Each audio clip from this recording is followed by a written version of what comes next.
સુરતમાં આપના સંગઠન મહામંત્રી સહિત 3 સામે ગુનો નોંધાયો છે। આપના સંગઠન મહામંત્રી તુલસી લાલિયા સહિત 3 સામે ગુનો નોંધાયો છે।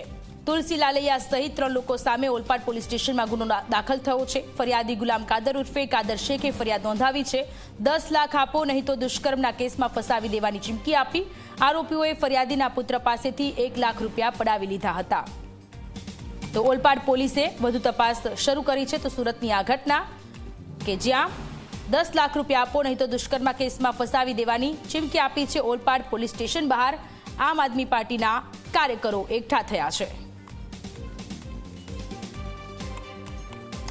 આરોપીએ ફરિયાદીના દીકરાની પાસે રૂપિયા 10 લાખની ખંડણી માંગેલ, જેના ભાગરૂપે આરોપીની ફરિયાદીએ પોતાની પાસે ઉપલબ્ધ 1 લાખ રૂપિયા આપેલા હતા અને બાકીના 9 લાખ રૂપિયા નહીં આપતા આરોપીઓએ આ ફરિયાદી તથા તેના દીકરાની ઇજ્જત આબરૂની અને પ્રતિષ્ઠાને હાનિ પહોંચે તેવા હેતુસર ખોટું ઇલેક્ટ્રોનિક રેકોર્ડ બનાવી ખોટો વિડીયો બનાવી અને ગુનો આચરેલ છે।